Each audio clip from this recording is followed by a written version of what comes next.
تو شیطان تھا، بے عقل نہ تھا، نہ بے عقل تھا نہ منافق تھا۔ ارے بھائی سجدہ کر کے پھر جاتا،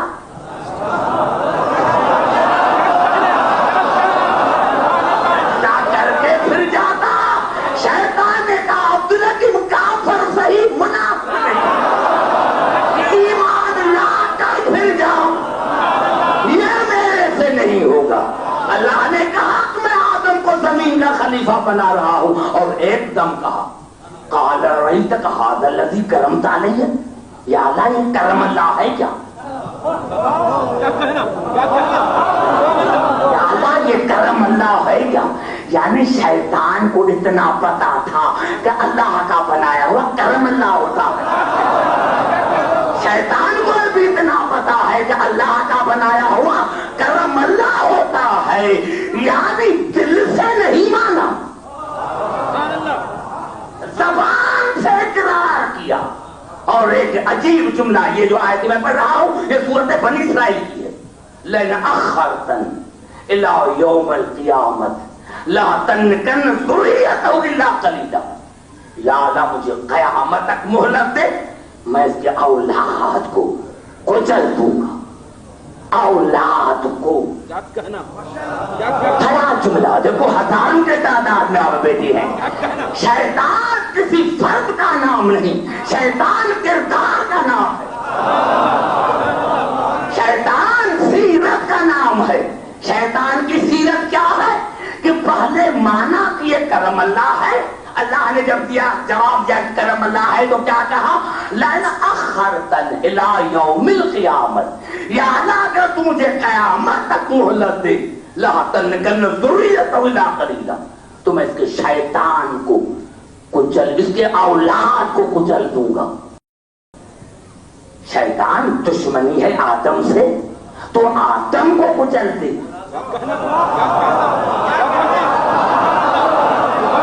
یعنی شیطان نام ہے کہ باپ کو مان کر اولاد سے لڑے۔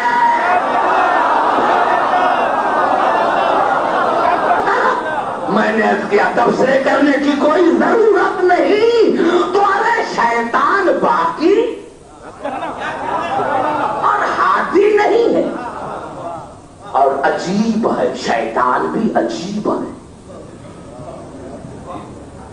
قرآن نے بتایا کہ بلا یعنی چاہے روحانی زندگی ہو چاہے مادی زندگی ہو، اس کے لیے 4 چیزوں کی ضرورت ہے: راستہ، سامان، مقصد، رہبر۔ راستہ، سامان، مقصد، رہبر۔ اب قبلہ آیا، سامان بھی تھا، پہنچ گیا میں، لیکن قبلہ جب میں یہاں مقصد تھا مجلس سے پڑھنا، لیکن فہد بھائی نے کہا کہ ایئرپورٹ سے اکیلے نہ آنا، اکیلے نہ آنا۔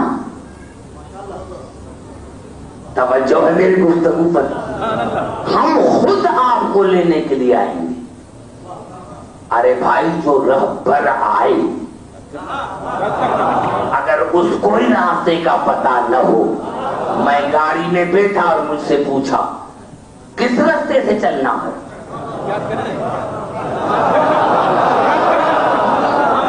توجہ ہے میرے محترم سامعین، اور اگر ڈاکو ہو تو اور خطرہ زیادہ۔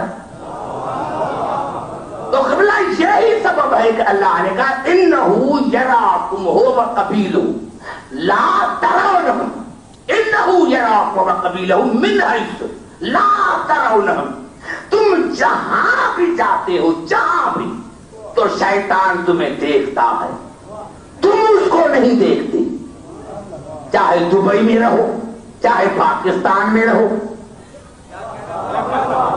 شیطان تمہیں دیکھتا ہے، شیطان دیکھتا ہے، شیطان گمراہ کرتا ہے، اور اس کی CID بھی ایسی ہے کہ جس راستے سے جاؤ وہاں وہ بیٹھا ہوا ہے، جس راستے سے جاؤ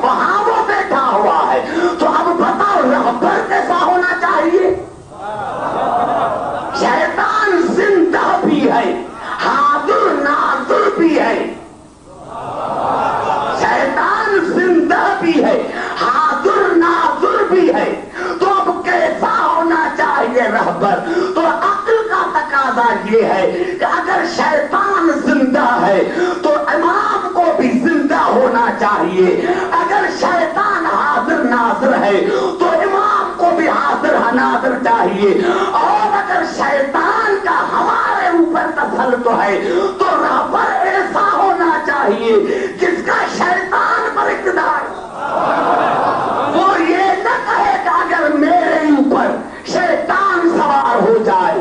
نہیں، میں نے سمجھا سکا، پھر قریب آ کر بات کرتا ہوں۔ بھائی جتنے بھی آئے منبر پر تو ہر ایک نے یہی کہا، بھائی ہم تمہارے شکر گزار ہیں، ہم تمہارے شکر گزار ہیں، اگر ٹیڑھے ہو جائیں تو سیدھا کرنا، ہم تمہارے شکر گزار ہیں، ہم تمہارے شکر گزار ہیں۔ اللہ کی عظمت کی قسم کھا کر کہتا ہوں، اوروں کتاب کو چھوڑو، نہج البلاغہ میں جا کر دیکھو کہ اوروں نے جب بھی آئے تو کہا کہ ہم تمہارے شکر گزار ہیں، کیونکہ بھائی شکریہ تو اس کا ادا کرنا چاہیے جس نے چنا، جس نے ووٹ دیے۔ ہم تمہارے شکر گزار ہیں، اگر ٹیڑھے ہو جائے تو سیدھا کرنا۔ لیکن میرا مولا ظاہری طرح بھی جب آیا منبر پر تو کہا الحمدللہ الذی لقد رجع الحق الى مکانہ، یا اللہ میں تمہارا شکر گزار ہوں، یا اللہ میں تمہارا شکر گزار ہوں کہ آج حق اپنی مرکز پر آیا۔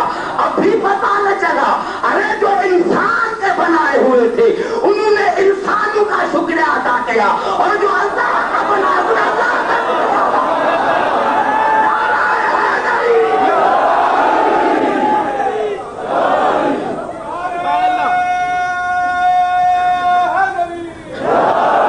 سمجھ میں آ رہے بات آہستہ آہستہ، جو اللہ کے بنائے ہوئے انہوں نے اللہ کا شکریہ ادا کیا، جو انسانوں کے بنائے ہوئے انہوں نے انسانوں کا شکریہ ادا کیا۔ اور یہ دین خالص ہے، اس میں ملاوٹ نہیں ہے۔ زبان سے بات کرو تو آگے چلو، دیکھو میں جملہ کہہ کر جاتا ہوں، یہ دین خالص ہے، اس میں ملاوٹ نہیں ہے۔ اب اس کا وارث وہ ہونا چاہیے جس میں ملاوٹ نہ ہو، کہ کبھی مسلمان کبھی کافر، کبھی مسلمان کبھی مشرک، کبھی مسلمان کبھی منافق، خالص ہو، اس میں بھی ملاوٹ نہ ہونی چاہیے۔ معاف کرنا میں سمجھا نہ سکا، کہتے ہیں کہ شیعہ اہل بیت کو رسول سے ملاتے، ہاں ملاتے، تم بھی مجرم ہو ہم بھی، قصوروار تم بھی ہو قصوروار ہم بھی ہیں ظاہری طرح سے، لیکن یہ فیصلہ تو بعد میں ہوگا۔ تم صحابوں کو رسول سے ملاتے، ہم اہل بیت کو ملاتے ہیں، قصوروار تو ایک ہی طرح کے، تو تم صحابہ کو ملاتے ہو رسول سے اور ہم اہل بیت کو ملاتے ہیں۔ لیکن بھائی بات ایک ہے، مجرم وہ ہوتا ہے جو دودھ میں پانی ملائے، مجرم وہ ہوتا ہے جو دودھ میں پانی ملائے، جو دودھ